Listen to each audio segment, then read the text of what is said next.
towards the end of the parasha of this week, chapter 20, verse 3 and further, Torah discusses over there about Moshe Rabbeinu telling the people what's going to be when you will have to go to war.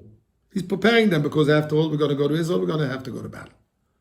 So the Torah says like this, the Kohen speaks to the people.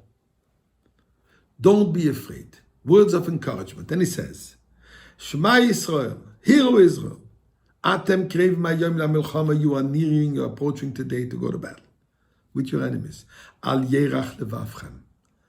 Do not be faint of heart. Al tiru, don't be afraid. Al tachpezu, do not be alarmed. Val tarzu mipnehem, and do not be terrified from them. Why? Not because of your powerful and mighty army, not because of your physical stamina and strength, but simply, Ki Hashem Elokechem ha'olech imochem lilochem imchem. God is going to battle with you. God is going to fight for you. Lochem. He's going with you and battles for you. L'shia eschem, to save you. Then the Torah says, who can go home? The one who just got married, the one who just bought a new house, the one who just planted a new field, new orchard. And then the Torah says the following. When they're ready to go to war, they're ready to enter battle. So then the officers come and says again, who is still afraid? And who is still faint-hearted? If you are such, go home. Please go home. Why? Because we cannot go into battle with fear. We got to go into battle with conviction. And more than anything else, you will discourage others. You got to make the other soldiers fearful too. And therefore, as we say in Yiddish, geh gesundheit, go home and let the others do what they're supposed to do. What would they be afraid of now? Didn't the Torah say before, don't be afraid, God is with you, and they stood there. They didn't leave. So what are they afraid of now? So here the Gemara, the Mishnah in Sota, brings two opinions. Rabbi Akiva and Rabbi Zushe. Rabbi Akiva says, although at first he felt courageous, capable of going, but now when he sees tachlis, so to say, now when he sees the weaponry, and he sees those swords, and he sees the actual ammunition that this is going to cause bloodshed, etc., he just feels incapable. He just feels he can't. He can't see blood. Rabbi Zushe says, no. We're talking about a person who is that's not his issue, because if this would be the issue, he would long be gone. But the issue is he's afraid of his sins.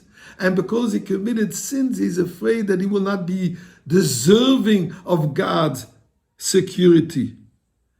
As it says, he's afraid of his sins.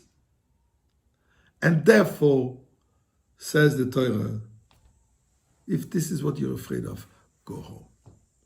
Why the difference between Rabbi Akiva and Rabbi Zushe? Why does not Rabbi Akiva accept this opinion that he's afraid of his sins rather than battle? Because, as said, if it would be the issue of battle, he would have been gone a long time ago, in the beginning of the conversation. Why did he stay till the last second and now leaving? So the answer is as follows. Because Rabbi Akiva is the consummate individual who expresses love for your fellow constantly. Rabbi Akiva says, love your fellow Jew as yourself. This is a basic, fundamental tenet in Torah. So Rabbi Akiva is true to that concept. And Rabbi Akiva says that even one who is afraid for his sins should not be concerned about God's not protecting him. Beautiful discussion in the Gemara Sanhedrin about who will deserve in the world to come and who will not deserve to come in the world to come. Lengthy discussion in Gemara Sanhedrin, Daf, page 110, Kuf Yud, and there the Gemara discusses different situations, and then the Gemara says like this: upon children from families who are not deserving, and the children themselves didn't accomplish anything, says Rabbi Akiva, they will merit the world to come. Based on what? They haven't done anything. There's no good in them. They haven't accomplished anything. Says Rabbi Kiva, you know why? There's a pasuk in Tehillim that says, Shomer psoim Hashem. God protects the simple. God protects the beta, which is considered the simple individual. You cannot find anything good to say about him. It's not his fault. So Rabbi Akiva says, even if you think that you don't deserve, I want you to know you do deserve. So that's not a reason to live the battle. The beauty of loving a fellow Jew, the power of loving a fellow Jew, that in the most difficult of times, the most difficult of situations, don't be afraid.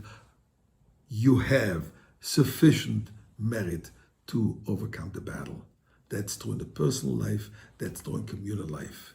And with this love, we will merit the imminent revelation of Mashiach.